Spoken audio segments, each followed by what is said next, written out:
Hi, this is Mr. Evans. This video is going to introduce the concept of internationalisation. So I'm going to have a look at this first box, just discuss what internationalisation is, and then look at the reasons for targeting, operating in and trading with international markets. So we can define internationalisation as the process of a business developing operations outside the country in which it is headquartered. So in other words, internationalisation in terms of a business would occur when that business moves outside the country in which its home base is, which could include exporting to overseas markets, so selling products abroad. It might include actually manufacturing their products overseas rather than manufacturing them, say, in the UK. Or simply offshoring parts of the production process. So maybe we're producing some components overseas because they're closer to the suppliers for those components, or there's some other advantage that the organisation gains, maybe the skills of the workforce overseas. It could be that they are actually selling abroad, so more than just exporting, where we're sending people products from the UK. It might be that we've actually got shops, offices, facilities overseas which we use to operate from abroad, and we actually sell into those markets from there. It could just include employing people overseas, so we have maybe a sales representative in the US or something like that. And it can include developing alliances with overseas partners, so maybe joint ventures, strategic alliances, and so on and so forth.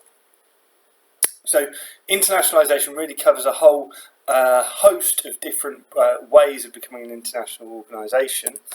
So what are the reasons that a business would want to operate abroad in some way? Well, it might be, particularly if you're looking to sell overseas, that there's opportunities for growth overseas and the economies are growing. You look at economies like China, India, Brazil, Russia. They're all identified as fast-growing economies, and there's potential for future profits. Maybe we're looking to undertake some market development, so we've got a product that's successful in our domestic market, and we think that we can be successful by selling it overseas. Maybe a company abroad has some sort of skill or competitive advantage that we don't have, and we go to take over that company, or we merge with that company, or we go into a joint venture with that company in order to benefit from the synergies of working with them. Come back to the example of Jaguar, Land Rover and Chery automobiles in China. They benefited from synergy. Jaguar Land Rover and Chery had a joint venture.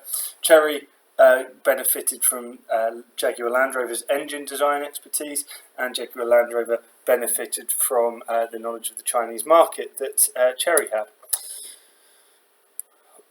So there may be increasing competition or falling sales in home markets. These first three things would be we could think of as the opportunities of kind of becoming an international organisation, whereas these things potentially are threats. So falling sales in home markets and competition, market saturation, where the market is no longer growing.